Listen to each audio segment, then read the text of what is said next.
Had to work a little bit, so appreciate y'all being patient, man. What's good, homies? What's good? Welcome back to another episode of the High Altitude Show. I'm your host with the most, often imitated, never duplicated, Dr. BoA, aka Book of Alpha, running me here in the Alpha Sphere. Once again, to get it in with the Alpha men. They thought they were gonna slow me down, man, but we in the game. Appreciate y'all being in the joint, homies. Still, we running a little behind, but we still gonna do our thing in here. Von Wick, first on deck. What up with you? Reg Horton, I see you, man. Orville Henry's in the building. Mo Yo, what up with you, man? Zell, I see you in the building. Don, what up with you, man? Hornet in the building. Meticulous is on deck with us. Kodum is in the building. LOA, what's up, my young brother? Our Banks, Country Cub, what up with you, man? Wayne Paula, what up with you, man? Underrated, I see you in the building. Lord Mem Knock, you on deck. That's underrated again. John Jack, what up with you, J2? Remy Loke, I see you in the building, man. BU, I see you, man. What's up with you? June, yo, what up, June? Cam is on deck with us. Thomas, what up? Gerald, what up with you, man? Florida boy, what up, man? Mr. MJ8 is on deck with us, man. Yo, man. G3, what up with you? Good leave. Peace up. A-Town down, what up, man? Nanny, yo, what's up? So, we're going to talk about this thing, man, for the simple fact that this is a crazy scenario, man, to be perfectly honest with you. There's some things going on with this cat, Antonio Brown, man. I'm going to be honest with you, brothers. And I was listening to the homie Donovan Sharp today, man. He was, his take is that this chick is lying with her accusations, man. And that may be true. But I'm going to be honest with you, man. Antonio Brown ain't doing himself no fucking favors. GMB, what's good with you, my brother? Good to see you in the building, man. As I always do, man, if you haven't subscribed to the Brother GMB channel, man, you need to do that, man. You're doing yourself a disservice, man. You think I'm country? Shit. You want to hear some country grammar? You go there and listen to the homie spit his game, man. So, there's a bunch of shit going on, man. Long the Barbarian is in the building. What up, man? And what we gonna do, man? Oh, Rico P, I see you, man. Rico the P, what up? Yo, this boy is a clown, man. I say that right now, man. Anybody, man, you're an Antonio Brown fan, I'm just letting you know right now, man, you a fan of a clown, man. This dude's a clown, man. You understand? Real talk, man. He's a real live clown. There's no other way to put it. And, there's no other way to talk about it. I mean, there's none of that, man. I mean, this dude is a real live clown, man. He's a real live clown. And we're going to talk about some reasons why. Like, what makes this boy a clown, man? This boy has a history that's so crazy, man. Out here doing this dumb shit, man. And you can tell there's either one or two things going on with this young man. Either he has some real serious mental issues, or he's struggling with his sexuality, man. You understand? And I'm going to be honest with you. I'm leaning to the latter, man, to be honest with you. You know what I'm saying? But what we going to do, man, we going to sit down, man. And I'm going to tell you, now, see, y'all just looking at what the fuck he been doing today. We going to run back this nigga whole history from the time he been in the league, man. This nigga's a clown, man. He's one of those cats who come from an environment and make good and then just throw it all away, man, being stupid. After this, man, nobody can say anything about T.O., man, because this boy here make T.O., man, look like, shit, Tim Tebow. You know what I'm saying? One Young, what up? Chief Five was in the building. KTP falling through. Yeah, man. Mr. Stay Focused, what up with you, man? I truly believe, man, that boy is struggling with his sexuality, man, because not only by his behavior, but some of the things he's doing appearance-wise, man. You know what I'm saying? But let's get into this thing, man. Due to the delay, man, we've been hanging around here long enough. So I'm going to tell you a little bit about this fella history, man, before we jump off into the meat of this, feminine characteristic thing. Now, of course, there's a rape claim against him right now from his former trainer, Brittany Taylor. And that's her picture in the thumbnail. That's like a regular picture of her, an everyday picture of her. And I mean, she ain't really a bad looking chick. Now, this could end his whole shit, man. Not just his career. This could end his freedom. This could end his life as he knows it, man. Now, he played his entire career with the Steelers. Then he just got traded to Oakland about 6 months ago, and he didn't even get to play a game for real before they cut him. Now he signed with the Patriots, and before he even got, I'm talking about, listen, he hadn't even been on the field, and that boy already got him. Yeah, he been on the field. I think he has. I didn't watch football this weekend, man. I don't really watch football like that. I just watched the highlights, and I don't remember seeing that game. But anyway, man, listen, he just got there, brothers, and literally, he's already been accused of sexual assault and rape. Now, let's go down this boy's history. He been in the league for a minute, man. He been in the league for a good little while, about 7 or 8 years. He signed in 2012 with the Pittsburgh Steelers. They gave him a 5-year, $42 million deal, which after he had been there 2 seasons, so he was on his rookie contract. Then they signed him, gave him a 5-year deal. They extended him, and he got a his teammate Ryan Clark. Ryan Clark is on the he's on ESPN now. You know what I'm saying? He's a sports analyst or commentator on there, man. So let's call him a sports analyst. And he said, in 2018 that Brown started to yell at then defensive coordinator Dick LeBeau and his teammates, the defenders, not to touch him because he was the franchise. So, that's cool. That's cool. That's kind of okay. Don't touch me on the franchise. Fine. Okay. That's just a young man being a prima donna. A young man fresh into millions of dollars, man. Okay, cool. We'll give him a pass on that. In September 2014, in the season opener against Cleveland Browns, he was returning a kick, and he said he attempted to hurt a Browns punter, Spencer Lanning, but instead of leaping over the punter, he nailed him in the face mask. Come on, man, this boy got hops. He nailed him right in the face mask. So he got fined $8,200 for that. All right, he said that was an accident. Okay, cool. Middle of the game, that could be an accident. That's two. We're going to give him a pass on. January 9th, 2016, he was playing the Cincinnati Bengals, and he got hit by Vontaze Burfict, which this is gonna come full circle with Vontaze Burfict. Vontaze Burfict hit him. It was 2016, laid him out, concussed him. So he said later in the interview that Burfict was an idiot. Okay, cool. Burfict apologized to him. Okay, cool, man. See, he ain't really a bad kid, is he? Okay, here we go. In October 2016, he started off real strong, man, but he got fined $15,000 after week 1 for violating the league's uniform policy for wearing baby blue cleats and for twerking in the end zone as a touchdown celebration. Now we start to get into these sexuality things. He put on baby blue cleats, and what they make him want to do? Twerk in the end zone. Got him for $15,000. Now in week 4, he scored against Kansas City Chiefs and twerked again. Let me tell you something. Any man that twerks, at the very least, has very questionable sexuality. At the very most, that boy downright feel like a girl sometimes. He can't hold it back. See what I'm saying? That's the reality of it, man. He downright feel like a girl sometime and can't hold it back. Twerking. We talking about twerking, man. We talking about what strippers do. We talking about the twerk challenge. We talking about what all these girls be doing out here, man. Twerking, man, and doing all that. That boy on the field with football cleats and the whole football uniform on, the helmet and all that, and he in the end zone twerking. Now you tell me that's either a mental issue or questionable sexuality or one or the other or both. Might be both. But there's something wrong with this cat, man. So we can't give him a pass for that one now. We ain't gonna give him a pass for neither one of those. That's 2 times in one season. Week 1 and week 4, he put on little blue cleats, man, and went out there, man, and started dropping it like it was hot. Now, when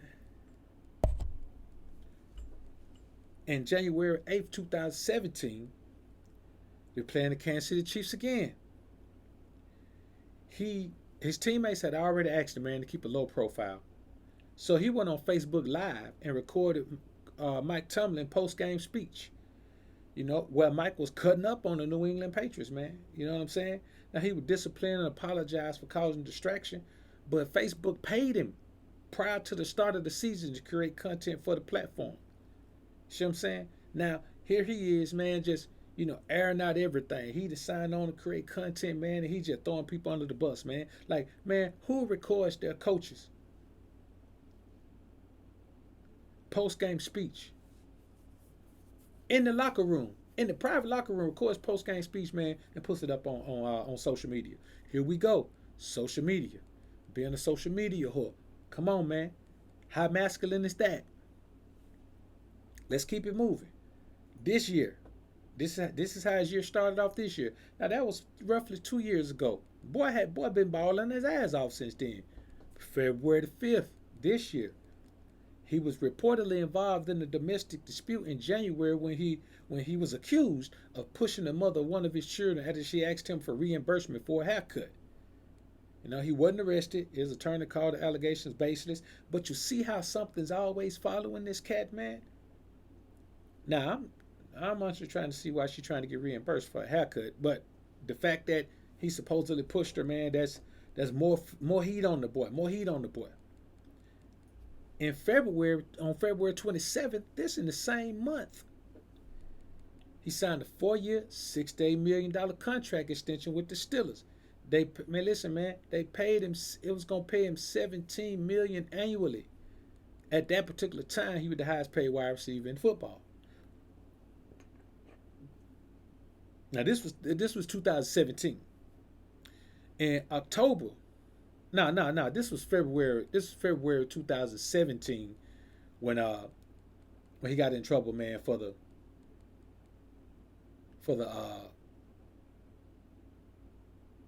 pushing his baby mama. All right, February 27, 2017. That's when he signed a new contract, $68 million, $17 million annually. October the 1st, 2017, he got upset with Ben Roethlisberger doing that game against the Ravens. He had 4 receptions for 34 yards, but he got targeted 9 times. So he jumping all around, flipping the water cooler, yelling at offensive coordinator, man, yelling at Ben Roethlisberger because he dropped 5 balls. You know what I'm saying? Or was targeted 9 times, only caught 4 balls. Obviously, and we talking about the Ravens. You know what I'm saying? The Ravens have always had a stout defense, even after Ray Lewis, even after Ed Reed. They have always had, even after Terrell Suggs, they always had a stout. They invest in defense. You know what I'm saying? So their defense has never been shabby. Now they can't win with Joe Flacco, but that's another story. Now, October 9th, 2018, listen to this one, brothers.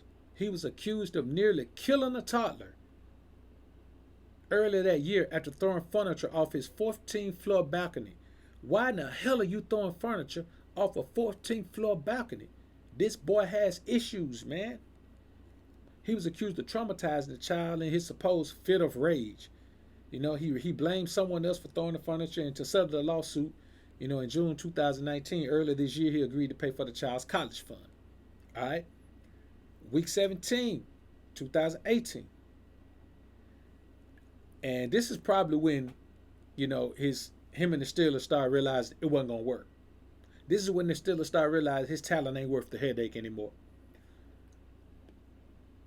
He got into an argument with Ben Roethlisberger, leading up to the team's final game of the season against the Bengals again. That boy got a problem with the Bengals and Chiefs, don't he? And he skipped practices that week. He was benched for the game, and it started to be rumored that he was unhappy in Pittsburgh, so he eventually requested a trade. That was week 17, 2018.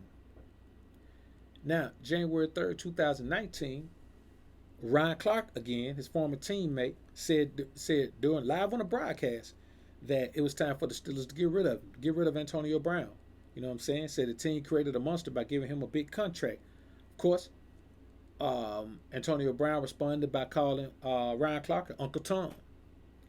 Now, February 12, 2019, Brown was found guilty of reckless driving after failing to show up for court on the charge. The incident occurred in November the previous year, 2018, and he was cited for driving more than 100 miles per hour, and he was late. He was on his way to Heinz Field for a Thursday night game against the Panthers. March 9th, 2019, he been rolling this year. The Oakland Raiders made that move. They acquired him, got him for a third round and fifth round. Man, think about this. The Pittsburgh Steelers moved that boy for a third round and a fifth round pick. And Bill Belichick was trying to offer them a first round pick for him, but they wanted another pick. So they ended up getting a third and fifth round from Oakland, which kind of makes sense because if you get a first round pick from New England, shit, they probably gonna be the last pick in the first round. You know what I'm saying? 9 times out of 10, gonna be one of the last 5 picks in the first round because they probably gonna win it again. So they got him, man. He vowed to be a good teammate to bring good energy to the team. And that team went 4-12 in John Gruden's first season. So shit, they needed something. That was March. August 3rd, this when they started to practice. He was missing practices with the Raiders because of a foot injury. He posted a picture on Instagram of his feet. They had blisters all on him, man. I just looked at the picture. I didn't really know what it was about, man, because they look pretty bad, though. But he was suffering from frostbite because he chose to wear the wrong footwear in cryotherapy. So he went into this thing, man, put his feet in there with the wrong footwear on, man. Now he got the blisters on his feet. So he missed a whole bunch of training camp practices, man. August 9th, 2019. This is the whole helmet thing. They banned him from wearing his old helmet because NFL rules state that players are barred from wearing any helmet that is more than 10 years old. His helmet is more than 10 years old. Like, it's just a rule. He don't want to follow it. Now, he threatened to retire and filed 2 grievances against the league to wear the older helmet. He lost them. Of course, they're not going to break the rules for this fool. He think they should, though. So he finally decided on September 4th he'd go ahead and wear different helmet. That's just a week ago. He decided a week ago he'd go ahead and wear, the Zenith Shadow helmet. August 14th, he was accused of stiffing a celebrity chef who he hired to cook for him in January leading up to the Pro Bowl. Listen, man, he threw the chef out of his rental on the second day he was supposed to cook, and he kept the man cooking tools. Come on, man. Of course, his attorney filed a motion that dismissed the lawsuit, and the dude only filed a lawsuit for $38,000, but he was just trying to get his cooking utensils, man. Maybe a little pay for the day he was supposed to be there. Now, September the 4th, he received a notice from General Manager Mike Mayock that the team reserved the right to fine him for missing them practices and having unexcused absences. The boy just wasn't showing up to work, man. You understand? And he posted on his Instagram, man, and captioned a photo that said, "When your own team want to hate, but there's no stopping me now. Devil is a lie. Everyone got to pay this year, so we clear." Think about that, man. Devil is a lie. When have you ever heard a man use that term? I know when I said that, I know you heard your grandma or your auntie or your mama, somebody saying that devil is a lie. You know what I'm saying? I've never heard a man use that, ever. But here this man is. Now he upset because he being fined for missing practices with no excuse. Now, September the 5th, him and that same general manager Mike Mayock, they got into a heated confrontation. They was verbally jarring.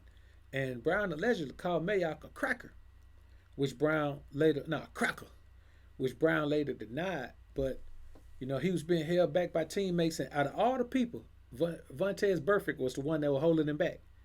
You know what I'm saying? He's one of the teammates that were holding him back. So, September the 6th, 2019, this year, he gave an emotional apology to his teammates for his actions, and he's expected to play against the Broncos in week 1.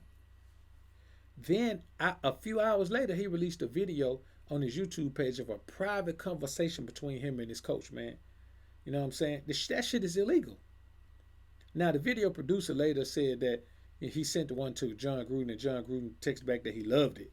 I don't know how real that shit is, but a lot of this is just effeminate behavior, man. Now in 2000 and on September 7th this year, this was just a few days ago, the Raiders fined him $219,000 for his altercation with Mayock and voided $29 million that was guaranteed to Brown in his contract. Come on, man, listen. They fined him $219,000 and voided $29 million that was guaranteed to him in his contract. Then he asked for his release via social media, and they obliged. And then, they went on. Soon after that, I'm talking about really quick after that, he was signed by New England, who wanted him in the first place. Now, September 10th, before he could. I mean, before he even played a game. Before he even played a game, because I think he played this week. He was gonna play this week. He may still play, but he was accused of a silver suit of sexually assaulting in a silver suit of sexually assaulting and raping his former trainer on three separate occasions in 2017, 2018. Of course, he denied the allegations, and they may place him on a commissioner's exempt list. That's a list they put you on where they can make you inactive. You can't play, but you'll still get a paycheck, and no one has the right to do that except the commissioner. So as you can see, man, this boy done been through a lot of shit, man. He'd been through a lot of shit. And you know when it all boils down, man, that boy got some real issues going on, man. Like he got some shit going on with him, man. And I just be honest with you, man. This shit ain't gonna end good for him. He got a lot of feminine energy in him, man. I don't know if it just come from, the product of being raised by a single mother, or, if he's struggling with his sexuality. Because I'm gonna be honest with you, man. He does weird shit like put different colors in his hair and dye his mustache blonde. He's going through some things, man. So, I want to get into this list of, 10 female traits we must check in ourselves and other men. Football is back, but the weekend was hijacked by Antonio Brown, let go by the Oakland Raiders after an entire offseason of antics, from his frostbitten feet to refuse. So, let's get into a couple of these things, man. I just know, man, that this boy here, man, like this shit is continual cycle. And we know T.O. kind of had a similar cycle, even though T.O. was just, an asshole teammate. T.O. didn't get into any of these types of things. But we know what T.O. issue was, man. T.O. grew up his whole younger years while he was in middle school, grade school, high school. His dad lived across the street, and he didn't have a relationship with his dad. His dad lived across the street with his new family. Think about how crazy this shit is. His dad lived across the street with his new wife and their children, and he didn't have any relationship with his dad. Of course that boy was scarred, but we know his story. We don't know what the hell is going on with no doubt GMB Alexander sit all day, homie. So we don't know what the hell is going on with Antonio Brown, but I guarantee you it's something similar or even worse than that, man. I'm telling you, brothers, that boy's going through some shit, man. So let's get into some of these things, man. And this one I ain't really necessarily got nothing to do with him, but I can tell he doesn't have this. The first thing we must check ourselves and other men about is not knowing the Most High. You understand? And I know it sounds cliche to say, well, not knowing the Most High, that puts you in a bad situation. I'm going to tell you what the problem is with not knowing the Most High, man. You're left at the mercy of Satan. You're left at the mercy of Satan. You'll be like Eve instead of Adam. See, Satan didn't go to Adam because he knew he couldn't walk straight up to Adam and say, do what God told you not to do. So he went to his woman. You see what I'm saying? You'll be in a position where you don't have the masculine energy to resist temptation, to resist satanic forces. You won't be able to do these things. You'll be stuck. You'll be trapped. So not knowing the Most High is one of the things, man, that we have to make sure we check in ourselves and check in other men. You know what I'm saying? Like if a man doesn't know the Most High, man, we can't do no business. We can't do nothing. I'm just not gonna interact with you in that type of way, man, in no type of way. You know what I'm saying? If you don't have a relationship with the Most High, you don't know the Most High, you don't believe in the Most High, you don't think the Most High exists, whatever your reason is. Because I know for a fact that you are a man who can't control himself. You are a man that cannot be trusted to be anything other than what societal norms and evil influences make you. You type of man give in to peer pressure. You type of man give in to pressure from a chick to do whatever the hell she wants you to do and be whatever she wants you to be. And I don't trust brothers like that. Morpheus Mind doesn't appreciate the $10 super chat, bro. Home says salute to you, Dr. BoA, and all the brothers in the chat. May the Most High watch over you all. You as well, my brother. May the Most High keep you, man, and keep you blessed and stress free. Another thing about not knowing the Most High, man, is that you just don't have any moral fiber. You don't have any moral compass. The moral compass comes from the Most High. There is no moral compass without the Most High. So you're a man who is willing to do anything, not because you're just a low down cat, because you think it's right. See, it's one thing to know you're doing wrong and do it anyway. It's a total different thing to be doing wrong and think your ass is doing right. You don't have any limits in that scenario. Any limits. Now, another thing is this, man, not accepting your position in the hierarchy of manhood. See, we see a little bit of this with the Antonio Brown scenario. You know what I'm saying? See how you were barking up the wrong tree, call yourself going off on Ben Roethlisberger. Well, let me tell you something. If you got a star quarterback on your team and you're a wide receiver, I ain't never seen a wide receiver get kept and a quarterback get traded because the wide receiver didn't like him. I ain't never seen it a day in my life. You understand? Never saw it. On a professional level, I have never seen a wide receiver, a superstar wide receiver, get a superstar quarterback ran off the team. It just don't happen. The quarterback is the franchise player. You know what I'm saying? You cannot win without a franchise quarterback unless you got you got to have a historically good defense. You know what I'm saying? Hence, the Baltimore Ravens. Hence, the one Super Bowl Ben Roethlisberger did win. You got to have a historically great defense in order to win without a star quarterback. But if you got a star quarterback, hey man, he's the franchise. And so you ain't never got to worry about that happening. So you got to accept your position in the hierarchy of manhood. Like you got a lot of beta males that keep telling me they want to be alpha, they want to be alpha. Well, you're not. You understand? You don't wake up and decide you're gonna become alpha. You could become less beta by applying alpha principles to your life, but you can't wake up one day, been beta your whole goddamn life, then all of a sudden you're going to wake up one day and say, tomorrow, starting tomorrow, I am telling you now, starting tomorrow, I am going to be alpha. Nah, bro, that shit don't work like that. Alpha ain't a pair of shoes, nigga. You can decide you're gonna wear the alpha shoes today and wear the beta shoes tomorrow. That's not how that goes. So you have to accept your position in the hierarchy of manhood, man. You have to. It's kind of like when you living in your dad's home, man. You got to accept your position in the hierarchy of manhood. When you get to the point where you can't accept your position no more, your dad gonna give you the boot up out that motherfucker, man.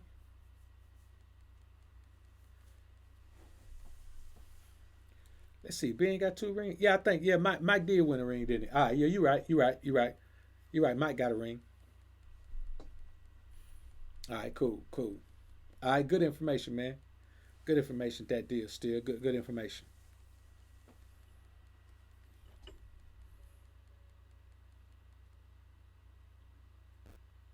Real talk. Good information, man. Appreciate it. Manuel Life, man. Appreciate the dollar super chat.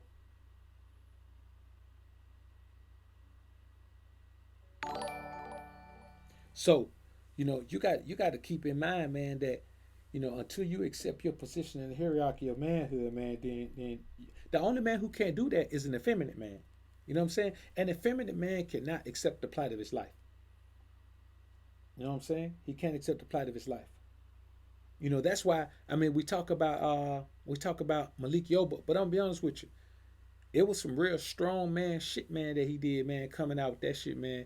Letting the world know that he trans attracted, man. That was real strong man shit right there. Cause he could have just kept living the way he had always been living. You know what I'm saying? That was real strong man shit right there. I got to give him that, man. You know what I'm saying? Regardless of, you know, what his preferences are, man, to come out with it like that. Now he in denial, and I'm gonna talk about that interview he did on the Breakfast Club tomorrow, man. Like, I may do that on the Ray Ray channel though, but I'm gonna do it on one of these channels, man. I got to talk about that, man.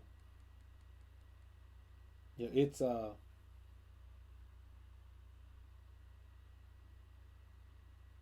that's a different that's something different right there, man.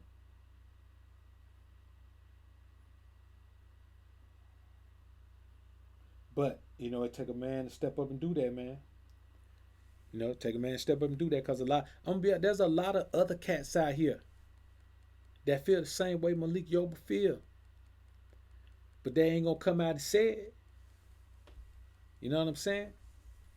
C Doug, what up? What up with your homie? Man, shit, man, the homie C Doug was chopping it up, man, a few weeks back, man, maybe a couple of weeks ago, and we were talking about that then, man, where you got some cats on this platform that just won't be honest about who they are.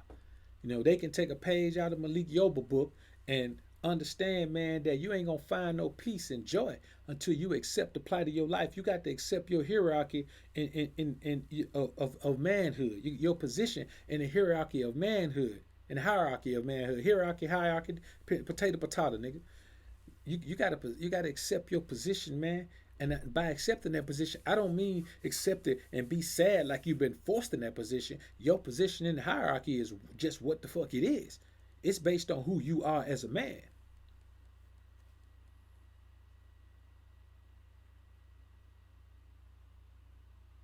You know what I'm saying? And that's real, man. Yeah, that's right. That's right. They did. They beat the Cardinals, man. So you know, and it's cool, man. You could say AB still one of the best receivers in the league. No, he ain't. That nigga might not play no more. You don't count if you don't play. See, this is the thing. Him being one of the best receivers in the league is irrelevant.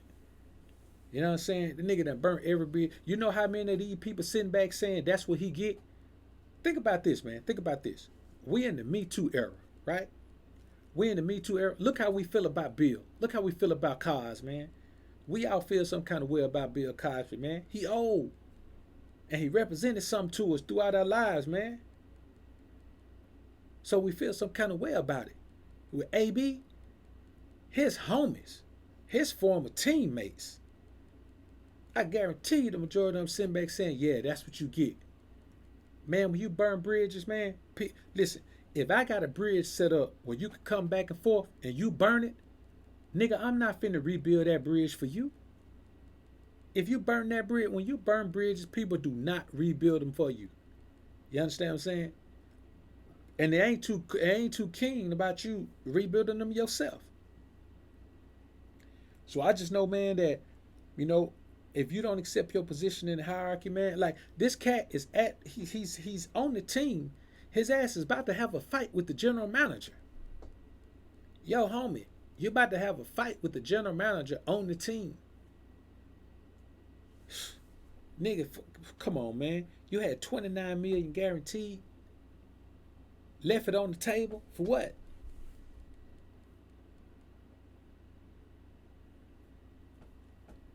Primal Fitness was good, man. Appreciate the $5 super chat. Homie said homie knew she was in a financial crisis and spoke words he couldn't keep.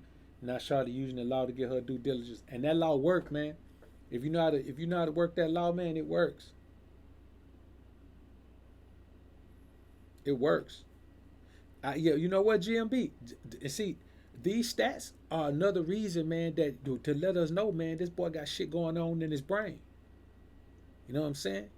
He got shit going on in his brain, man, cause shit. I mean, really, I mean, you can't really say the only receiver, man, in my opinion, the only receiver in the league that's even anywhere on his level is Julio Jones.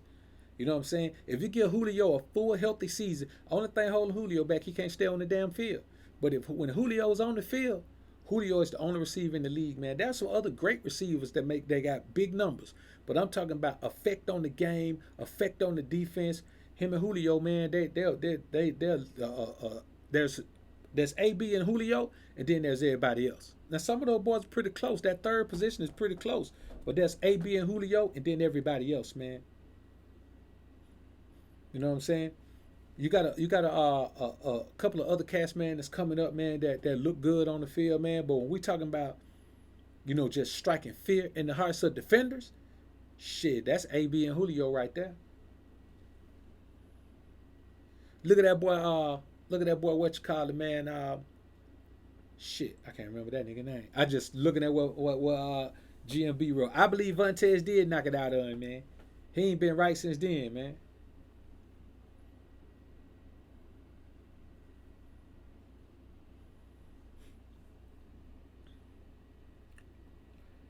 Look at Juju Smith-Schuster, man. He was balling with AB on the other side of him. Not so much this year, boy. That boy looked like garbage against the Patriots, man. So yeah. Hopkins there, man. Hopkins there, man. But with me, man, I just look at, and then of course, man, Julio Obama boy. So I'm kind of, you know how it is about that, man. I'm kind of I might be a tad bit biased. Might be a tad bit biased with Julio, man. So another thing is this, man, and this is something. This doesn't really have anything to do with AB. It got something to do with a lot of other men that we see doing this all the time.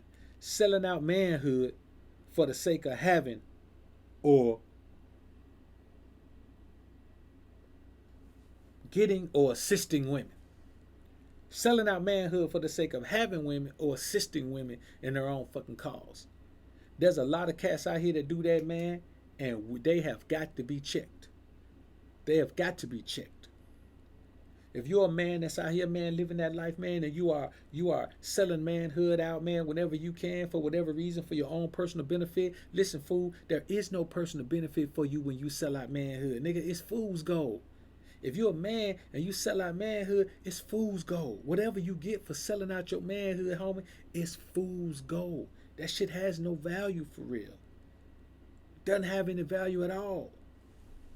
You're doing yourself a great disservice, man.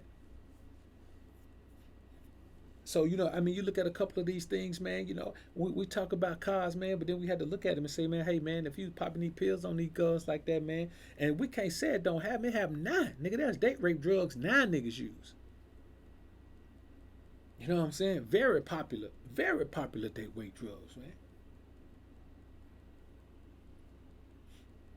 Oh, yeah, no doubt, Doug. Yeah, no doubt Thompson down there.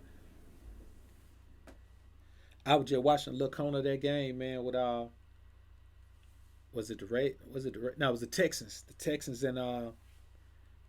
and fucking what's it called, man, the Saints, man, and I don't know, man. Say it, what up, man? So, when you sell out manhood for the sake of having or assisting women, man, you know what I'm saying? It's kind of, you got a couple of content creators on here, man, that just feed women all type of dreams and all that, man. Half of that shit they don't believe. Take cat like Steve Harvey, man. I talked about him earlier tonight, man. He another cat, man. You take cat like, your shit. TD Jakes, man. He another one of them cats, man. Always talking that woman thou art loosed and the man is the scum and whatever you want, woman, you can get and you deserve and all that shit, man. Them cats right there, brothers. So, you know, another thing, man, is betraying niggas' trust by sharing personal information, by sharing confidential information, which is what this boy here got a habit of doing, man. Recording people's shit, putting it out. That's like a chick, man. You know what I'm saying? You know how a chick always screenshot everything, man? Bitch, send you a screenshot about every fucking thing. She got screenshots and pictures of everything. Shit, you don't even remember. She got screenshots and pictures of it. She got video recordings of it. She recording conversations. She fucking doing, I'm talking about just all kind of shit going on. You know how that chick Cat Stacks used to have them boy jammed up. She crushed up them pills on the table. Crushed up the pills on the table, man. Had everybody thinking that boy Soldier Boy was doing crack. They're doing powder. So, that just recording one of those things, man. That just all that fucking recording and underhanded keeping information and shit. 50 Cent guilty to that too, man. When he recorded that conversation, I ain't gonna lie, that conversation was funny as shit though, man. I can't even lie. It was bad that 50 recorded it, man, but you know, now that we hear Buck on the phone crying when you're talking to 50, now it come out about him and the training dude. Now we see, man, why Buck was so sensitive, man. He was on there, doing a whole bunch of crying. He ain't cut like that. He ain't wired like that for real. So when you betray nigga trust by sharing, man, confidential information, man, it's even in the face of, even when that cat is turned out to be a sucker, or turned out to be a chump, man, you still gotta hold that information, man. That's what real niggas do. Said Jones, man, appreciate the $5 super chat. Salute to you as well, my brother. Jay Lax, what's good with you, man? Appreciate the $2 super chat. Homie say blessing to the alphas. Feel alpha domination all day, brother. Alpha domination all day. So yeah, when 50 recorded that conversation, man, with Buck crying on the phone and shit, man, I was like, man, damn, Buck. That conversation was bad.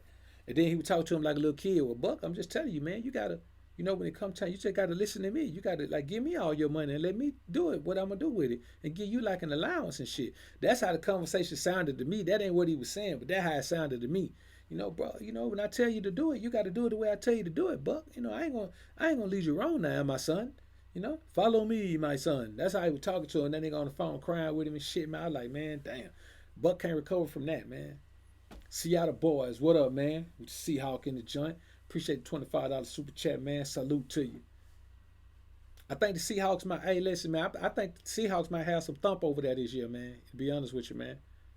You know what I'm saying? I really think that. I mean, with Russell Wilson, man, we talk about Russell Wilson and that broad Sierra, man. But I'm gonna be honest with you, Russell Wilson, man, is one of the most underrated quarterbacks in the league, man. That little motherfucker can play, man. He can play his ass off. To be honest with you, man. Like he been carrying that team for the past 2 or 3 years, man. I'm talking about carrying them.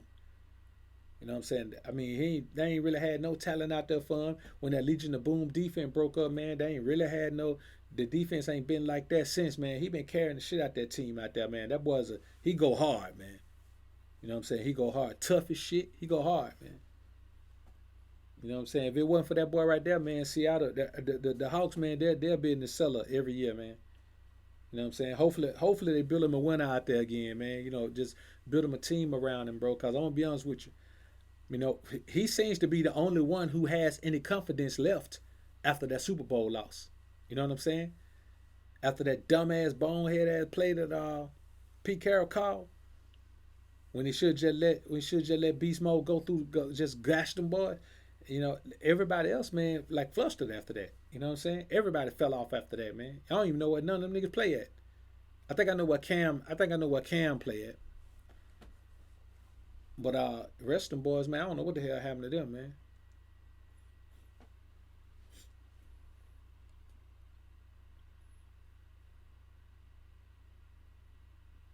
Yeah, I'm gonna be honest with you, man. Uh, AD, man, I thought Carroll was a good coach too, man. But you just don't get to be a good coach after you make that dumbass call, man. You know what I'm saying? Like you lose a lot of credit in that game, in a game of that caliber, to make that dumbass call. That's some shit I expect from Andy Reid. You know how Andy Reid just can't seem to make the right fucking call, man. He's better now, but he's just got so much young talent now, and I think that he's got some younger coaches around him that he's starting to respect as equals, or at least respect their skill. But man, that's some Andy Reid shit right there, man.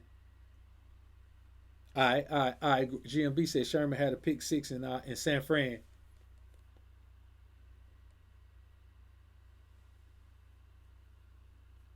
Yeah, that shit was. I'm gonna be honest with you, brother. And this is my take on that, and I still believe this. They fucking threw that game, bro. They threw that game, man. You know what I'm saying? That shit was the bookies on that game right there. That was the bookies right there. I promise you, that was the bookies, bro. Like, ain't no way in hell. There's just no way. 10 times out of 10, you hand that motherfucker off and let Marshawn run it. 10 times out of 10, you hand it off. If you got 4 downs, you hand it off all 4 downs, and they gonna stop you right there. You make them drive the field. You know what I'm saying? That shit was just a dumbass play, man. You know what I'm saying?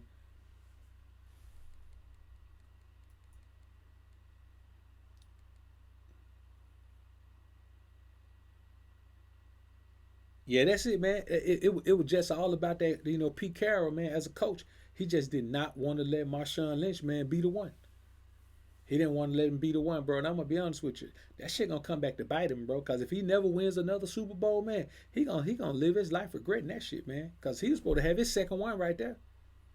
That was an easy second Super Bowl right there. Cause I'm gonna be honest with you, I don't give a fuck nigga, you could have put the Baltimore Ravens defense in front of that boy, man. You had him the ball a couple 3 times, man, and let the offensive line give him a push. He gonna get the ball across there one of them times, man.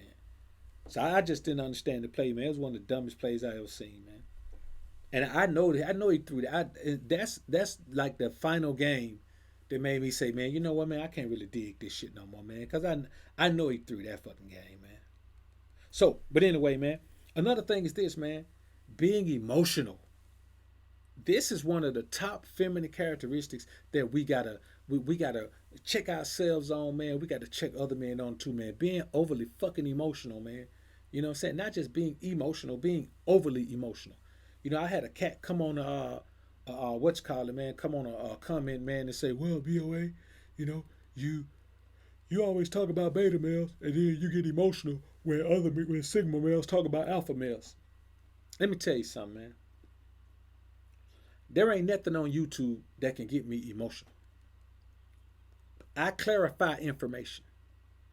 See, it's kind of like if I was Phil Ivey, world class fucking poker player, World Series of poker winner, and somebody on here talking shit about how to play poker, and I know the shit they saying ain't true, I'm gonna talk about the real way to play poker and tell you that the shit they saying is bullshit.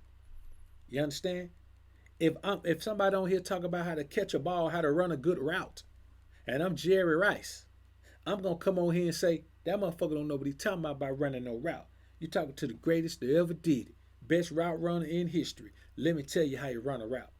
You see what I'm saying? If I'm goddamn, if I'm talking about professional wrestling, if I'm talking about WWE, if you talking about WWE and I'm Vince McMahon, and you trying to tell people how to start a wrestling entertainment business, and you talking crazy shit, I'm gonna come on there and tell you, hey man, look, that boy don't know what he talking about. I'm Vince McMahon. World Wrestling Entertainment, motherfucker, is worth over $1 billion. I'm gonna tell you how to start a wrestling entertainment business. And the same goddamn thing go with Alpha. Anybody on here get to talking crazy shit about Alpha and what it means and what it stands for and all that, I'm gonna come over here and clarify the information. That's what I do. That's my damn thing. So I'ma come on here. I'ma come on here and clarify that shit for you, man.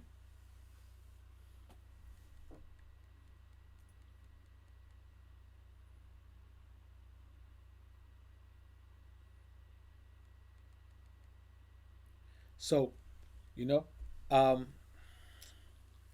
that's just the truth of the matter, man.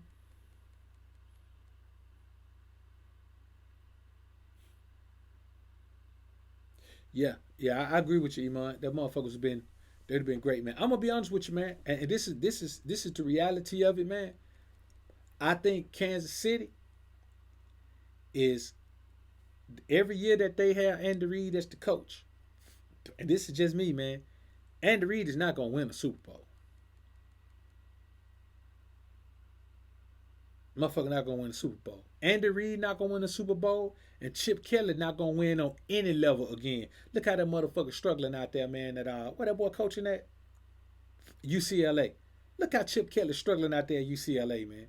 All that nigga shit and all that trading them boys he was doing in Philadelphia, man, he ain't gonna never win. You understand? He just ain't gonna never win. He out there UCLA struggling his ass out, man. They won't even play for him. They ain't got no heart. They ain't got no heart. They won't play for him. He ain't got no heart. You understand what I'm saying? And I'm just gonna be honest with you. Just by the way, man, that he was, you know, just kind of some of the interactions he had, man, with To, man, he ain't gonna win no Super Bowl, man. You know what I'm saying? Some of the interactions he had with D McNabb, he ain't gonna win no Super Bowl, man. So as long as he there, he's just not gonna win, man. That motherfucker don't know how to coach a team to win a Super Bowl. He don't know how to coach a team to win a Super Bowl, man. He just don't know how to do it. He makes bad calls at bad times, man. You know what I'm saying? And so with that young boy right there, man, I give him the rest of this year with Andy Reid. And hey man, if the team can luck up, if the team can win one in spite of Andy Reid, then it's possible. But with Andy Reid, they're not gonna get coached to a Super Bowl. They're not gonna get coached to that Lombardi Trophy. Not by Andy Reid, man.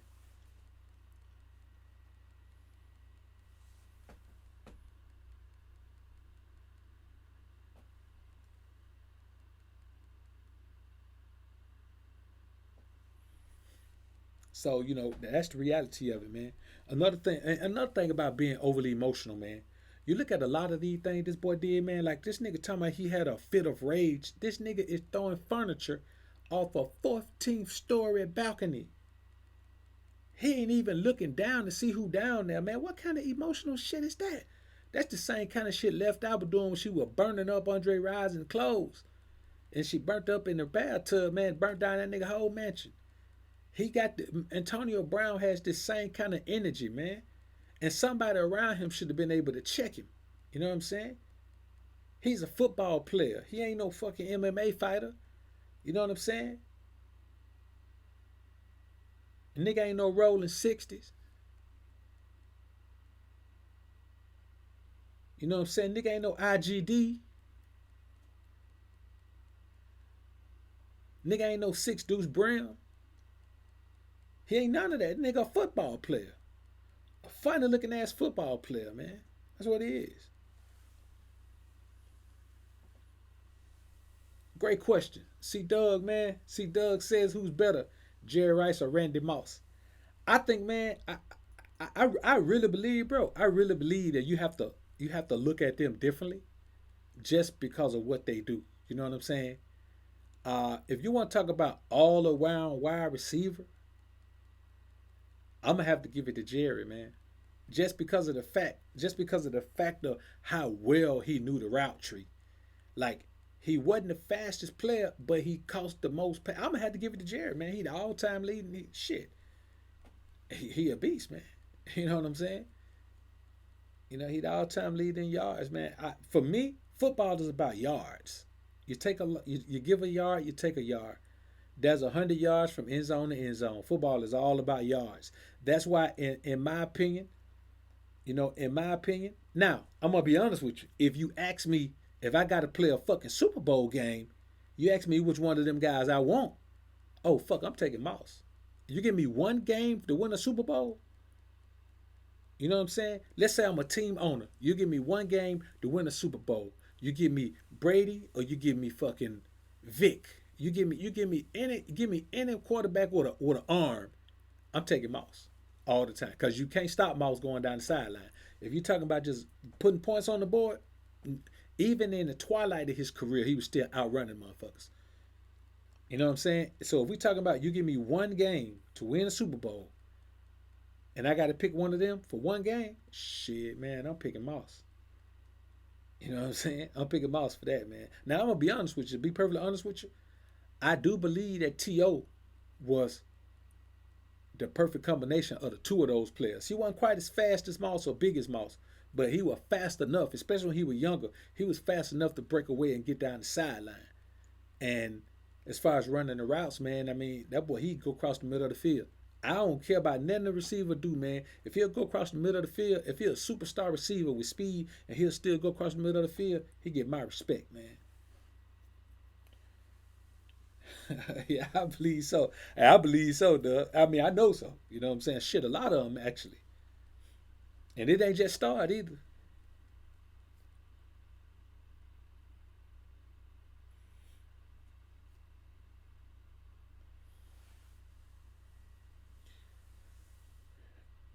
Yeah, yeah. So and for me, man, I think Ocho Cinco overrated, man. I always thought he was overrated. You know what I'm saying? I just always thought I think he had a good little window, man, of maybe 4 or 5 years, maybe 4 years where he was raw. Then outside of that, before that, after that, man, I think he was overrated, man. You know what I'm saying? Megatron, yeah, Megatron was beast. Megatron was beast. Kevin Jones was a beast. Hey, why I tell you this, C Dub? Tell me this: who's better, Emmitt Smith or Barry Sanders?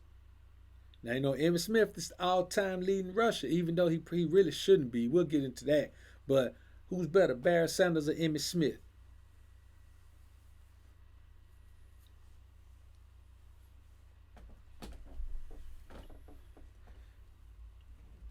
So yeah, that boy emotional as hell, man. That boy,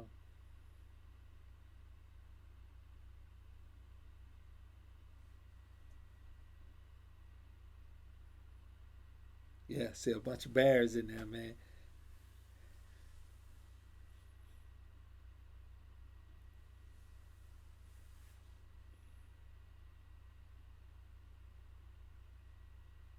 Oh, come on, man. Iman Paris say, man, Larry Fitzgerald better than Jerry Rice, man. Bro, come on, man. When you say that, I know you're a young cat. You got to be a younger cat. There's no way, man, that you ever saw Jerry Rice play, man, and you can say that, bro.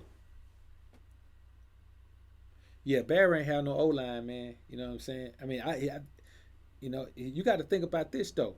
Uh, like Iman Paris said, man, he had 15 racks in 10 years.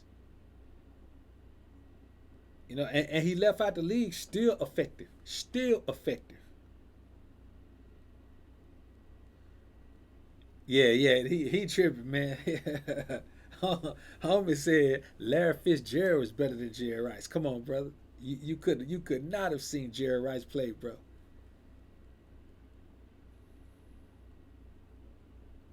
Nah, man, come on, bro. Larry Fitzgerald, he ain't even the best receiver in the league, man. He at no point was Larry Fitzgerald the best receiver in the league in his career, in my opinion. At no point did I ever consider him the best receiver in the league in his own time. And like I said, with me, man, yards is one of those things. So with Emmitt Smith, I can't really give him the edge on yards because he kept playing even when his ass wasn't effective no more. So he can keep going and try to break Walter Payton record, man. And I'm gonna be honest with you. For me, it's still Walter Payton, man. You know what I'm saying? For me, it's still Walter Payton over. I think Emmitt Smith should have an asterisk by that shit, man. Of course, if you play long enough to get the record, man, you got the record. But I just think, man, I just think to actually play long enough when you're not even that good anymore, to just keep piling up these little, you know, fucking short ass runs, man, till you can get it, man. Come on, bro. Fitz got better hands. Come on, man. You gotta be kidding me, man. I mean, you talking about one play though, brother. We talking about the man who lead the league in receiving, man, in receiving yards, who's widely considered, you know, the yeah, yeah, and that's the thing. If Moss had the discipline of Jerry Rice, man, we talking about. We ain't even talking about nobody else in the discussion. If Randy Moss had the discipline and work ethic, you think about this. Randy Moss was this good, and he didn't even work hard. Think if he worked hard on his game, man. Think if he relied on something more than just his, you know what I'm saying, to the post speed, man. Oh yeah, I believe so. C Dub, that boy have been racking up yards like shit, man, because he was. Yeah. Now Chris Carter had some hands. I give you that one. Chris Carter had some hands, man.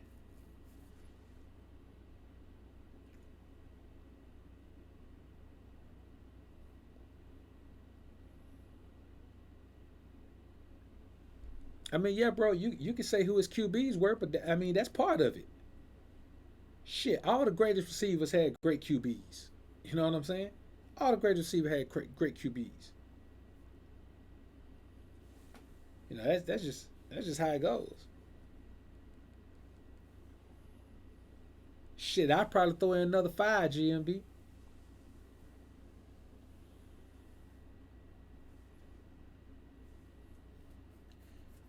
Yeah, he should have got the hell out of Arizona, man. To be honest with you, you know what I'm saying? I mean, they didn't have a real opportunity, man, against the Steelers, man. Steelers defense was too stout, man. Fucking defense was too stout. You're not gonna throw the ball and beat at that defense right there, man. You can't. So, and this is another thing, man. Being an attention whore. For me, that's really the worst characteristic of all, man. Antonio Brown is an attention whore, man.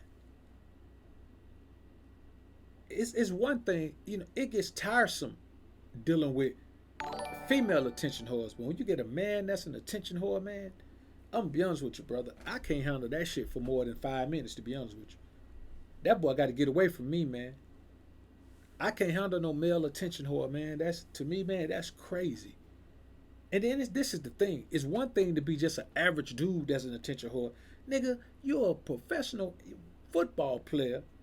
At one point, the highest paid receiver in the league, putting up big numbers. And you sitting around here, man, still trying to seek attention on social media, nigga? Come on, man. Man, that boy just need to go ahead, man, and do what Malik Yoba did, man. Come out and tell the world, man, who he really is, man.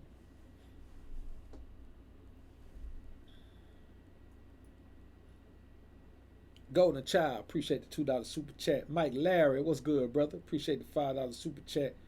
Hey, that's a good question, C Doug. Who's the best all around running back today in 2019? My answer gonna shock you, man.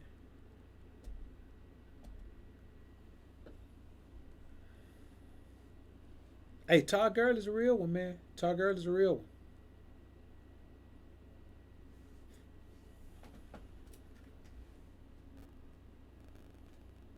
Yeah, I knew Zeke was coming.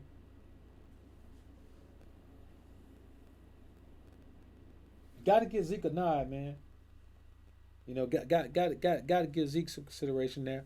I'm gonna be honest with you, man. I say Melvin Gordon on the Chargers, man.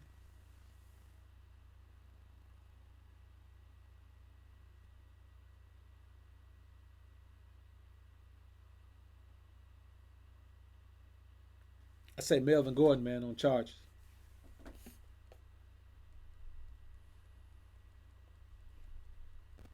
Le'Veon, man, Le'Veon gonna have to show me something, man.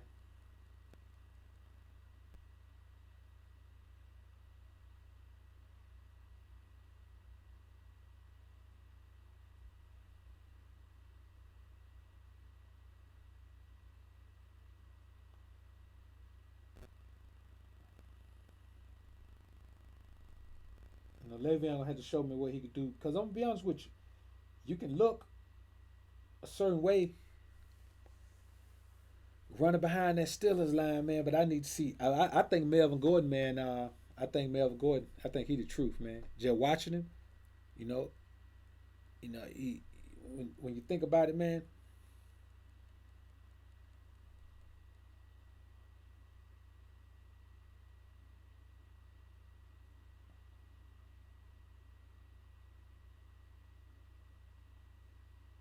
I tell you somebody that's gonna have a good year though, man. That we ain't thinking about, cause he ain't playing running back by committee and fuck with the Saints no more, man. I think fucking Mark Ingram, man, is gonna be a beast. I think Mark Ingram is gonna be a beast. Yeah, I think Alvin Kamara is a beast. He showed the fuck up when Mark Ingram was out. So yeah, you know what, man? There's a nice little core of running backs. That's a nice little crew of running backs. You know what I'm saying? That's a nice little the run game, man, should look a whole lot better this year, man. I do like Melvin Gordon, man. That boy David Johnson for the Cardinals, man, he go hard too, and especially with this rookie in there, man. I don't know how well he gonna play this year, man, because they got a rookie quarterback, so I don't really know how that's gonna affect him. But Alvin Kamara for the Saints, man, I think he a beast.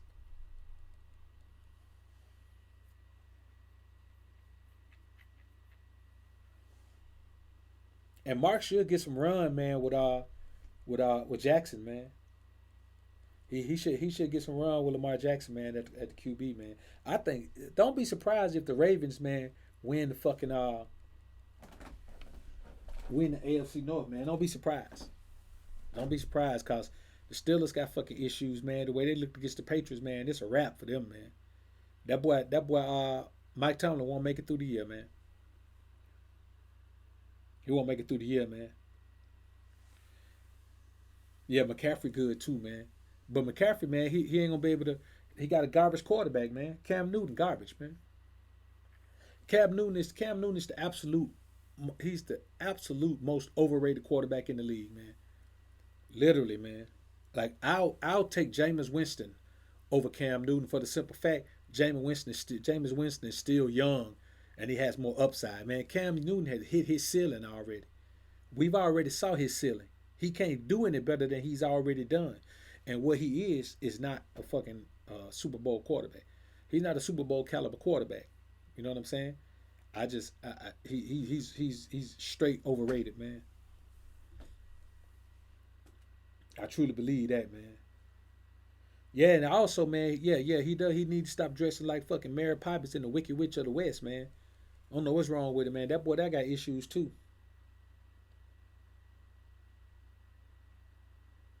That boy got some issues, man.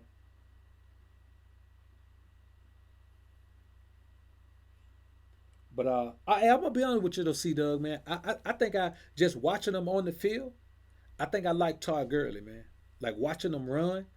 I like watching Todd Gurley run. I like because I mean he could pop one, and I think if as long as man he can stay on the field, man. That's the thing about him, man. Like he's already got some issues, man. He's already got some injury issues, and now another thing that we're looking at it was Zeke. You know how running backs look after they get that big money. Hey, y'all remember Sean Alexander, man? Another Bama boy, man. Y'all remember how Sean Alexander fell the fuck off when they when Seattle went to the Super Bowl, man, and gave him that check. When they gave him that check, literally, man, that nigga was getting touched and falling on the ground. He didn't want to get hit no kind of way. He turned into a girl on the field, man. To be honest with you, it was embarrassing to watch that fool, man. Like it was embarrassing to watch it, man. You know what I'm saying? That motherfucker, they gave him that money, man. That boy did not want to get touched, man. You blow on that motherfucker, he fall on the ground, man. That nigga said, "Y'all ain't never hitting me no more. I got the money." You know what I'm saying? Yo, that shit was. I never forget it, man. I never forget it, man. Like I watched him fall off. That nigga said, "I don't want to get hurt no more." I think Deshaun Watson got a lot of potential, man, as a quarterback, man. But I still believe the best young quarterback in the league, and y'all might not agree with me, man. I think the best young quarterback in the league is Lamar Jackson. You know what I'm saying? If he can keep up what the fuck he did this week right here, man, shit, boy, the Ravens might be fuck. They might be the next team try to keep the 72 Dolphins from popping that fucking champagne, man. If he gonna ball like that, man, and they got Mark Ingram back there, I'm telling you, I think having a decent, actually not even decent, not even serviceable, a fucking top quality back, I think that's gonna help his game a lot. Cause that motherfucker can throw. When you look at his arm, man, Lamar Jackson can toss the ball, man. Of course, man, they played, shit. It ain't like they played a juggernaut. You know what I'm saying? But still, he a young quarterback, man, and to look at him do that thing like that. Them young quarterbacks, man, look good. And I'm gonna tell you something like this. I know all the brothers can feel this. You got Deshaun Jackson starting. Deshaun Watson. You got Lamar Jackson starting. You got what's that boy from Kansas City, man? Goddamn, I can't remember his name. You got him starting. You got Russell Wilson starting. Hey man, seemed to me, man, like before long, man, once the Brady's of the world and the Drew Breeses of the world get out the league, man, look like, man, probably the next 10 years, man, 50% of the league quarterbacks gonna be brothers. You know what I'm saying? Look like 50% of the league quarterbacks, like we going in that direction because we got some boys coming in here now that can play ball, man. You know what I'm saying? Yeah, Patrick Mahomes. There you go. Yeah. Yeah, that boy Lamar quick as hell. And man, he remind me the way he flicked the ball, man. He remind me of Vic. Vic didn't even have a big strong throwing motion, man. He just flicked his wrist, man, and shot that shit out of there. So yeah, man. I mean, that. So it's gonna be a decent league, man. It's a decent looking league right now, man. Yeah, I mean, man, and the Ravens defense is gonna always be top notch. They just breed defenses, man. Their defensive scheme is always good. You know what I'm saying? So you get some decent athletes in there, man. Yeah, Kyler Murray as well, man. Yeah, I'm telling you, man, it's looking good. Now I'm gonna tell you, if Atlanta can get them a fucking quarterback, man, they might be able to do something, man. But they can't win with Matt Ryan, man. You know what I'm saying? Matt Ryan is, that nigga is Eli Manning with a little bit better arm. You know what I'm saying? Shit, man, Mahomes might get the Super Bowl this year. You know what I'm saying? Just depending on, if AB can play, if AB plays this year, man, I'm gonna be honest with you, that Patriots offense is gonna be fucking unstoppable. You get Tom Brady that kind of deep threat. Look what he did when you gave him Randy Moss. I'll tell you, Tom Brady, Randy Moss. Name me three more players on that Super Bowl team. The one the Giants beat. I don't know how Eli keep getting lucky like that bastard. But you can't name me anybody in here, man. Name me five players off that team. You know what I'm saying? You give him a deep threat, man, and the game just is too easy for him. It's too fucking easy for him. Darius Harris, appreciate the $2 super chat, man.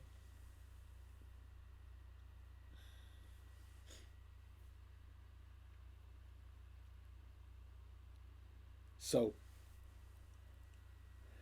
yeah, and as long as the pass D is alright, man, they're gonna be straight, man. You know what I'm saying? But that fucking game just get too easy for him, man. You let him, you give him a deep threat, man.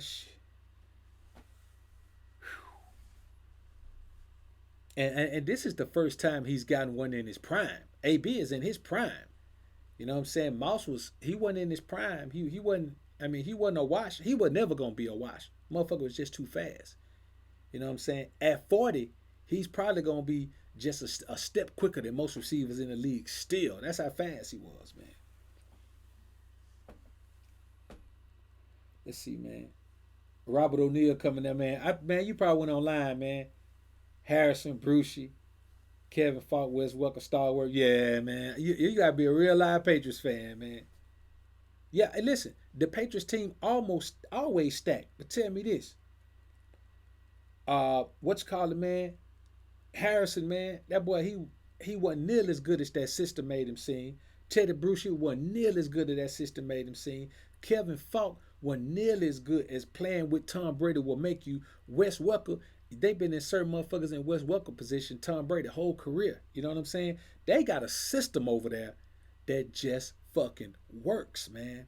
I'm telling you, they got a system over there that works. And I think when Tom Brady's done, if Bill Belichick stays after Brady's done, man, if they get another quarterback in there, man, that can throw the ball, man, that system is gonna stay. They really have the best schematically. They got the best offensive and defensive systems in the league, and have had that shit, man, for over a decade. Literally, if they could get the right players in there to play the positions in their scheme, they can't be beat. Every time they do it, they can't be beat. So I'm gonna be honest with you. I think Bill Belichick is gonna go down as the best coach, the greatest coach in NFL history, man. Because the whole shit with Spygate and Inflategate and all that, I respect that shit. I say, man, as a winner, you take whatever fucking edge you can get. You know what I'm saying? If you can get a slight edge, man, you take that edge as a fucking winner. You know, people say, man, they cheat, they cheat. Hey, man, they haven't had one Super Bowl forfeited. They didn't have to give one Lombardi trophy back. That's shit, all that matters. And in a league like this, shit, man, if it was something going on where they won a Super Bowl based on some cheating shit, believe me, they were gonna give a Lombardi back. Patrick Mahomes, Deshaun Jackson. You mean Lamar Jackson, homie? Yeah, yeah. Patrick Mahomes, Lamar Jackson, Deshaun Watson. I can give you that, bro. I can go for that. I'll go for that, man. I can't even debate that. Like I can't debate that, bro. Hey, but you know what, bro? Man, we can't sleep on shit. Man, fuck that boy name is. That nigga played at state. You know, that nigga played at Mississippi State. And I can't even think his name, man. Nigga got jumped on the beach. I'm gonna look it up, man. Dak. Man, we can't forget about Dak, man. If Dak gonna play the way he played Sunday, shit, man, Dak might end up being the best quarterback, and that boy might win in winning the MVP. If Dak gonna play like that, like he played Sunday, the rest of them boy can't do that. You know what I'm saying? So I think we gotta keep a lookout on Dak Prescott, man. We gotta keep a lookout on Dak because if he gonna ball like that, he got Zeke in the background. They the win and picked up. I don't know how in the fuck they end up with God damn it. GMB, what's that boy name? He played for Bama, man. They got him over there now, man. He used to play for the Raiders, man. The wide receiver, man. God damn it. Is it Amari Cooper?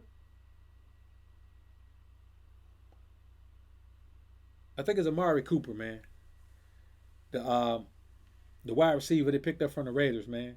Yeah, that's who it is, Amari Cooper. Yeah, man. Listen, shit. With throwing to Amari Cooper as your deep threat, and cause that motherfucker fast. You know what I'm saying? Go back and watch some Bama footage when that boy playing that Bama. That motherfucker fast. Amari Cooper, and he the one that had David Carr looking like that, man. David Carr is garbage. I'm a garbage quarterback. He throwing to Amari Cooper. He got Dak in the backfield. They got shit the other side. They fucking receiver course cold, and they defense is solid. Shit, man. Don't be surprised if Dak end up winning the fucking MVP this year, man. Yeah, they stole him, man. They should go get the Raiders another check right now. And Jared Jones is sending them a thank you check. And yeah, with that O line, bro, I'm telling you, man, that fucking O line. I'm gonna be honest with you, bro. Don't sleep on the Cowboys, man. Don't sleep on them motherfuckers, boy. That shit they did this past weekend, man. That shit was impressive. I don't give a fuck if you playing fucking the fucking Florida Gators. I don't care who you playing, man. You could be playing Kentucky. To run that shit like that, them motherfuckers look good, man. So yeah, I think it's gonna be an interesting season, man. You know what I'm saying? But I'm gonna be honest with you.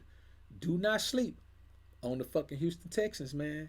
Cause I'm gonna tell you, the best move they made was trading Davion Clowney. I'm telling you, Jadavion. The trading Jadavion Clowney was the best fucking move they made. People think that that's gonna make J.J. Watt perform. No, J.J. Watt. They move. You see how they move him around? That motherfucker ain't really got no position.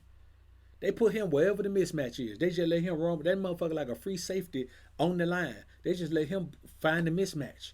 You see what I'm saying? And with him moving around like that, with Jadavion Clowney stacking one side, it prevented him from moving around like that. That's why they got rid of Jadavion Clowney ass. Of course, J.J. Watt still gonna do his thing, but he was less effective with Jadavion Clowney. That shit didn't work the way they thought it was gonna work. But I'm telling you, man, that motherfucker, boy, J.J. Watt, man, that motherfucker a beast. You know what I'm saying? He a beast, man. Yeah, they got to protect Deshaun, man. You know what I'm saying? You know what? It would have been nice for them to have Deshaun Watson when they had Andre Johnson, man. You know what I'm saying? I watched him toil away over there, man, till he just that motherfucker lost his will to work hard, man, to get better. I watched him. He was raw. I watched him. You know what I'm saying? He was raw, man.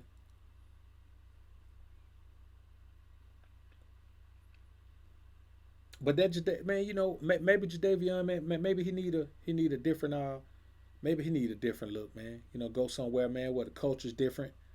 You know, where he don't have them big shoes, cause you know you come on that team, man, and you on the other side, man, J.J. Watt, man. That's the shit. That's a tall order, man. You know what I'm saying? They looking for y'all to be bookends. Shit, man, you gotta step up, man. And he just to me, he wasn't that good in college, man. To be honest with you, I think he went too high. I think they wasted a draft pick on him. He went too high. You know, I just I didn't I never did think he was that good in college, man. That's what Bill Wing said the Cowboy cheerleaders thought.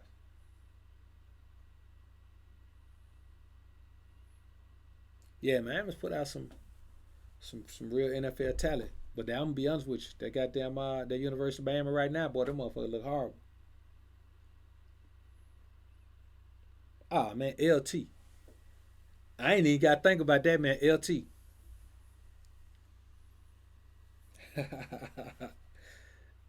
Yo, who's the best linebacker in NFL history? Lawrence Taylor for the New York Giants or Ray Lewis, Baltimore Ravens? For me, LT, man, all day.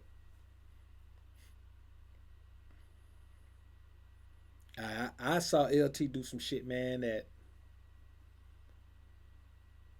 listen, LT did the shit he was doing high. That nigga was high on Sunday and was still balling out.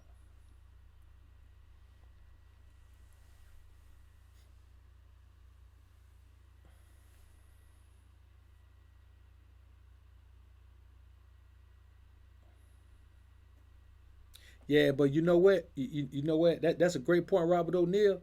But you only need an inspirational leader like Ray Lewis if your coach ain't inspirational. Bill Parcells was inspirational himself. You know what I'm saying? Bill Parcells was inspirational himself.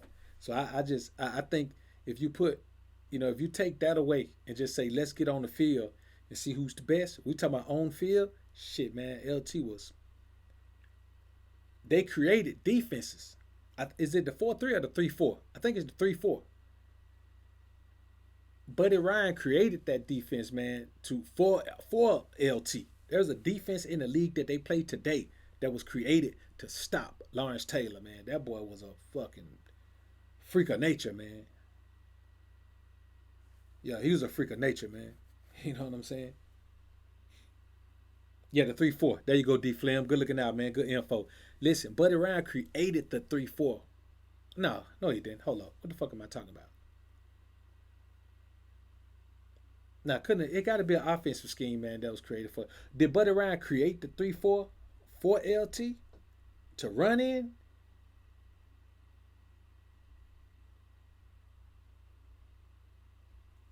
I don't know, man. I don't remember the fucking story. Yeah, he created the 46. Yeah, there you go. There you go. There you go. There you go. Buddy Ryan created. There you go. Good information, Robert O'Neill, man. It's late as shit, man. So I'm glad y'all in here, man. With this information, man. It's midnight. It's after midnight, man. My brain don't work like this, man. After midnight, after about 10:30, nigga, my brain be shot. Yeah. Buddy Ryan created the 46. Yeah, man. LT, he literally changed the game. But I'm gonna be honest with you, man. I think if I had to pick a defense, I think I'd pick that fucking Ravens defense. I'd pick that 2000 Ravens defense over any defense except maybe the 85 Bears. Like I'd pick that 2000 Ravens defense over any defense except the 85 Bears. I just couldn't pick them over the 85 Bears. You know what I'm saying? No way. That fucking defense was beast mode, boy. Them motherfuckers were mean and ferocious, boy. Wasn't no inspiration. They were just mean and ferocious, man.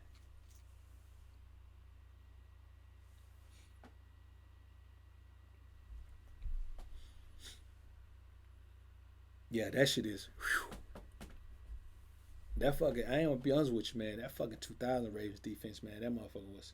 And the reason I say the 85 Bears defense, man, because the game was a little bit different then. You know what I'm saying? It was still kind of hard nosed in 2000, man, with the Ravens. It was still kind of hard nosed.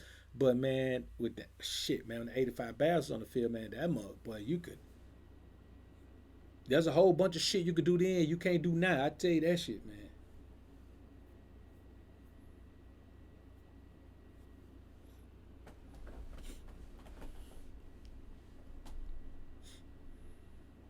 Yeah, Marino was a beast in his day, though, GMV. He was a fucking beast in his day, man. You know, I'm gonna be honest with you, man. To me, I take Charles Barkley and Marino, man. I put them in the same fucking category, man, because I think Chuck was good enough to win a ring, and I think Marino was good enough to win a fucking Super Bowl, man. It's just the fact that when they played, their respective leagues was so fucking stacked. You know what I'm saying? Chuck just happened to be priming at the same time MJ was. You know what I'm saying? At the same time MJ was getting good, that's when he started priming. And with Marino, man, that was just always fucking Joe Montana there, man. You know, there was always somebody there, man. Joe Montana, then Phil Simms was still in one. Then, the fucking NFC was just too fucking stacked. The NFC was stacked the whole time Marino played, man. The NFC was just stacked. So I think he's probably, to me, he's probably the greatest quarterback who never won a Super Bowl. Yeah, that Bucks defense was good as shit too. Yeah, that defense with Sapp and Derrick Brooks, that fucking defense was that defense was. I'm gonna be honest with you. To be perfectly honest with you, man, I think I'll put that D honestly.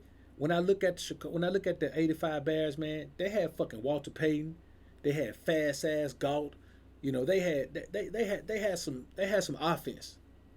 The fucking Ravens, the 2000 Baltimore Ravens, them motherfuckers didn't have no offense. Who they won with? Trent Dilfer, nigga, Trent Dilfer. Come on, man. Come on, boy. Trent Dilfer. Come on, man. I'm gonna say that nigga name one more time. Trent Dilfer. No, y'all ain't listening. I'm gonna say that nigga name one more time. Trent Dilfer. That nigga last name is Dilfer. Ain't no quarterback named Dilfer finna lead your ass to no Super Bowl. That's all defense right there, man.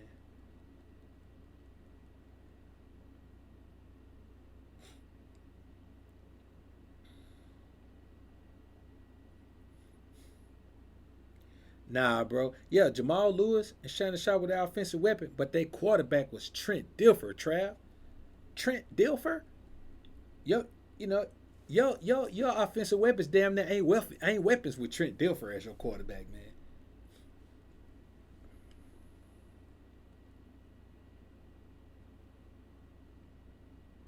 Yeah, man. Defense win. Hey, offense sell ticket. Defense win all championships, man. Real talk.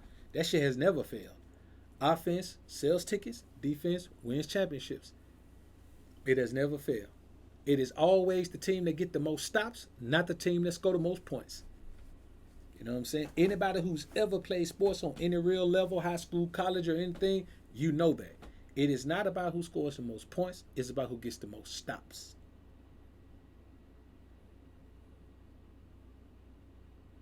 Yeah. Now you got to point that, Trav. He did. Cause I'm gonna be honest with you. You put that boy in any other system, man. Man, he holding the clipboard. I'm trying to remember how he got that starting position. Cause he couldn't have been their best option.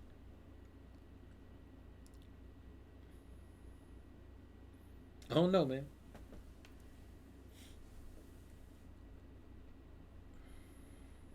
Yeah, Jamal Lewis was a beast, man, for a little minute there.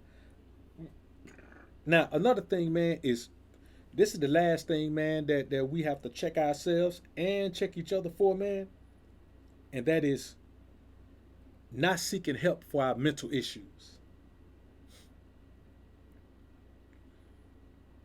Not seeking help for our mental issues. And that's what we're seeing with Antonio Brown. That's what we saw with Terrell Owens. It took him getting out of the league, losing everything he had damn near, man, to and T.O. the homie, man. You know what I'm saying? When T.A. was popping, man, when T.A. was balling, man, when he was in the league doing this thing, man, before, when he was doing this thing. Hey man, we used to go to ATL, man, and kick it at T.O. crib in the A, man, all the time, man. You know what I'm saying? And I'm gonna be honest with you, man. He a cool cat, man. Nigga laid back, man. You know what I'm saying? I used to go in there and well, I ain't gonna lie, man. Me and his little brother Vic, man. We had some pretty tight pool battles, man, on the pool table downstairs, man. We had a pretty tight battles down there, man. But he's just a cool cat, man. That was, you know what I'm saying. He was a, I mean, To really, man, he's just a nice guy, man. You know what I'm saying. He really is the definition of Mr. Nice Guy. Nigga cool as hell, man, but he just had too much shit going on in his brain, bro. He just had he had too many issues, too many unresolved issues. And once he got to the point where he couldn't take it out on the field anymore, man, that's when he had to come to grips with it. His whole life he been able to go out there on the field and prove that, that he is a good kid, that he is worthy of having a father, that that it wasn't him. You know what I'm saying? And that's a lot to deal with, bro. So we got to seek help for our mental issues, man. And that's what's going on with AB right now, man. Motherfucker got to seek help for his mental issues, man. You know what I'm saying? That boy got some shit going on, man. And hopefully, man, he don't end up, man, getting his ass jammed up, man. Had to go to prison behind this shit right here, man. You know what I'm saying? Cause prima donna football players like him, man, pretty boy ass niggas, man, that he'll be in PC though. I just know, man, that you just have to make sure, man, that your mental issues, that you address them, accept them, and do everything in your power, man, to try to get right with them. Because there's no reason for us as men to feel like we got to keep that shit hidden, man. Then we fucking go crazy. You know what I'm saying? Commit a murder suicide or just a suicide. You know what I'm saying? You just never know, man. You think about this, man. What kind of mental state is a man in when he takes his own life? How long did it take him to get to that mental space where he actually takes his own life? Not thinks about it, actually goes through with it. You know what I'm saying? How long ago, could he have been saved before he gets to that point? And that's the real talk, man. So, we have to check ourselves about not seeking help for our mental issues. Whether you're gonna seek it with the Most High or you're gonna seek it with whoever, man, you have to. Let me see, man. Bill Wing said something up here, man. Yeah, but even when he was crying, man, that's my quarterback, man. It just go to show you how emotional that cat was, man. That cat was all over the place, man. He had a serious ass story as a kid, man. Let me see. Somebody said something up here, man. Bill Wing said Nick Foles up next, man. Nick Foles just got his fucking clavicle fracture, man. That nigga out.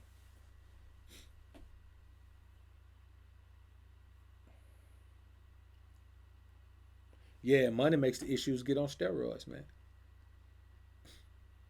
It really does, man.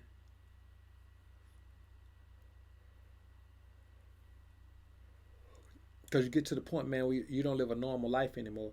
So you don't just have your core people around you, man. You think about a rookie, man, showing up to camp for the first time, man, and There's 53 new cats, man, that you got to, well, 52 new cats, man, that you got to integrate yourself with. You know what I'm saying? Preseason, you know what I'm saying? Start of the season, 53 cats on team, man. You got to integrate yourself with 52 new cats, man. New coach staff, new city, new all that shit, man. That shit is big, man. So if you're not mentally equipped to do that, man, that shit'll drive you crazy, man. It really real, man. So yeah, you know what? See, that's a great point, man. Cause that boy shit is all over the place, man. Like he just does outlandish shit that don't make no sense. You know, shit just don't make sense, man.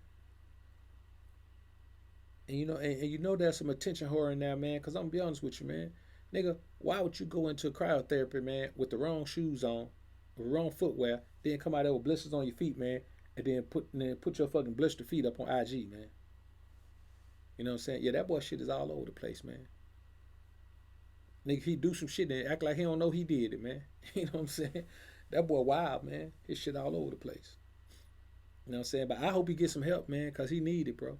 You know, this shit coming down with serious accusations on him now, man. And you know, if he doesn't have to do any time behind this, man, like the homie C Doug said earlier, man, Bill Belichick could get him right over there. That's a fucking tight ship over there. Like, yo, you gonna get the fuck from over there. I'm telling you, listen, man. I was watching I think they did Hard Knocks one year. Man, listen, I was watching it, and Bill Belichick was in his office, man, and Tom Brady went in there, man, and I swear, man, it was like a grandkid going to talk to his granddad. That boy, he was careful about what he said. He was soft spoken, and he said some shit.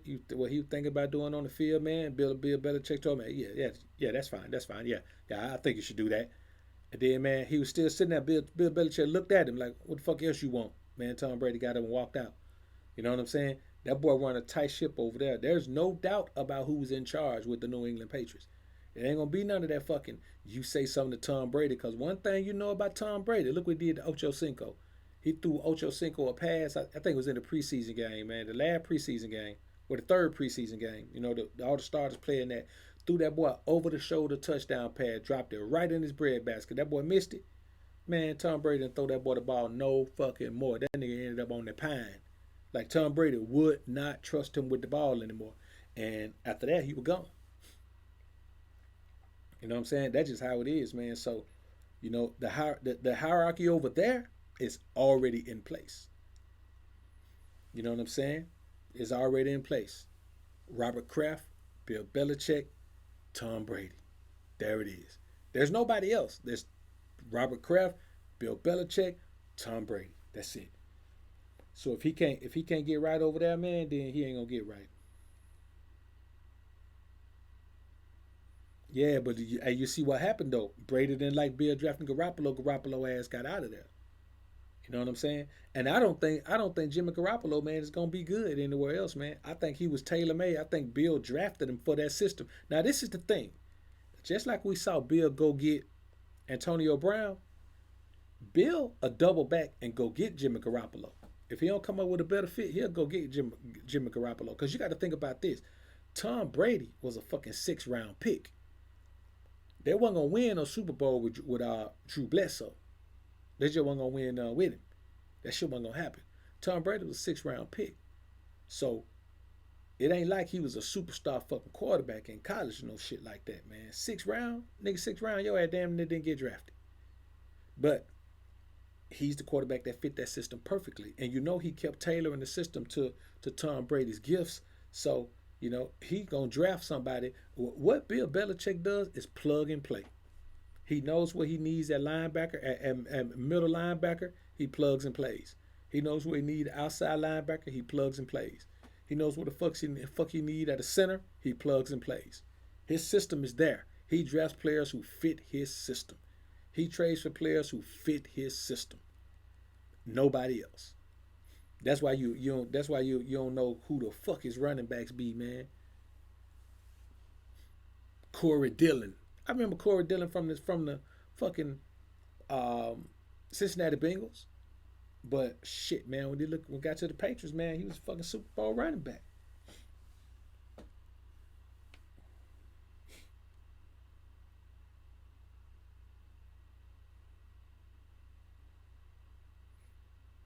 Yeah, hey, yo, and let me tell you how cold they are. Motherfucker lost Aaron Hernandez and still been winning, still been going to Super Bowls, winning Super Bowls. I'm telling you, man, that boy. When it's all said and done, when they start breaking down what the fuck they've been doing over this time since them two been together on that team, man, Belichick and Brady. I'm telling you, they're gonna go down as the greatest coaching quarterback tandem in fucking history by far. Nobody else is even close, and nobody's gonna come close in our lifetime.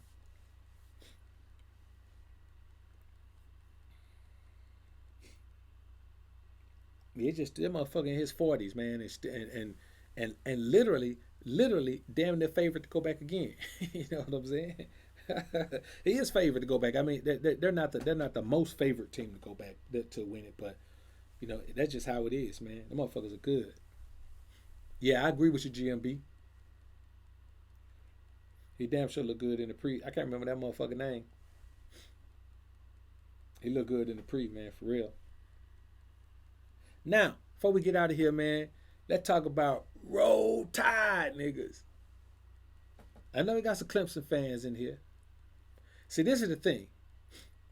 If you're not a Clemson fan or a Bama fan, maybe a Georgia fan, and possibly an Oklahoma fan, then you really don't matter in college football, man. I'm just being honest with you. Maybe a Notre Dame fan, if y'all go undefeated for some reason, they feel like y'all should be in a fucking playoff every year just because y'all go undefeated with that cream puff ass schedule. You know what I'm saying? But so, I look at it like this, man. I think Oklahoma, I really believe Oklahoma is going to win it all this year, man. And you know me, I roll with the fucking Tide, man. But that fucking boy they picked up from the Tide, man, Jalen Hurts, man, they got a fucking steal. You talking about turning that program around? Man, them motherfuckers might win it all, bro. I wouldn't be. They're definitely. I would not be surprised to see them in the playoff. You know what I'm saying? Alabama, Clemson, Oklahoma, and maybe probably Notre Dame. Them motherfuckers go undefeated. If they go undefeated, they in. I don't care what nobody say. Notre Dame go undefeated, they in. Them motherfuckers can play high school teams the whole season. If they go undefeated, they in the playoff.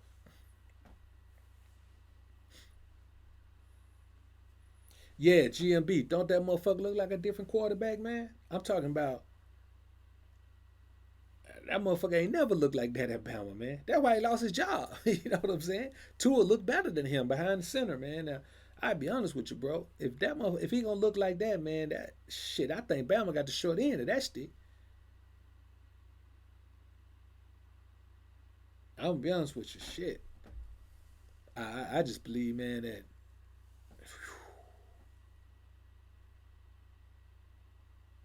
damn that boy is that motherfucker beast mode, man. But it's just one game. Let's see how he looks this week, man. See how he looks this week.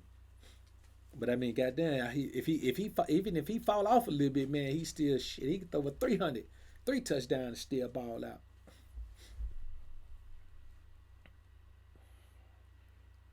Yeah, John Lamar. If I doubt if Michigan gonna run the table though, man. I don't like Jim Harbaugh as coach, man. I think he overrated.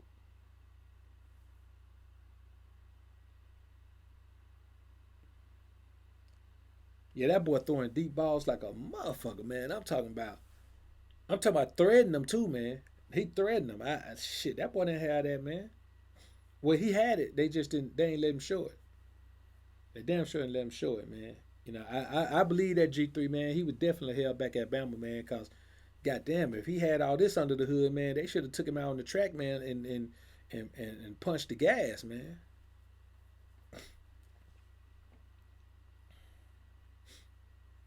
You know what? That's a great point, Ken Pocky. That's a great point. That's what happens when SEC talents play against a Big Ten defense. That's a great fucking point, bro. Because I mean, I'm gonna be honest with you, those fucking Big Ten defense ain't nothing like that fucking SEC defense. Now the 12 defense, I'm gonna be honest with you. Like you get some defenses over there that's a little bit better. Big Ten defense, man, that motherfucker, that conference is a fucking joke, man. I'm gonna be honest with you. You know what I'm saying? Yeah, Michigan did that. They damn near lost to Army, man. You know what I'm saying? Army ain't really a terrible team, GMB, but goddamn Power Five conference team like Michigan, man, you're not supposed to. You're not supposed. It's not supposed to look like that, man.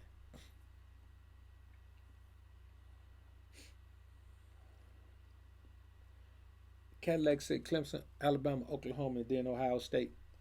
Yeah, man. I can see that. I can see that. Unless Notre Dame go undefeated. If Notre Dame go undefeated, somebody ain't gonna make it. An undefeated Notre Dame team is going to be in the playoff. There's no way they're not gonna make it. It's impossible. Not in this day and age. They're gonna make it, which is crazy to me, man. Because every time Notre Dame show up, man, they get their ass smashed. Notre Dame cannot compete with the SEC or fucking ACC school like Clemson. They cannot compete with Bama. They cannot compete with Clemson. They cannot compete with Oklahoma. Every time Notre Dame make it, man, they get their ass smashed. They just can't do it. Ever since they had that nigga who got catfished,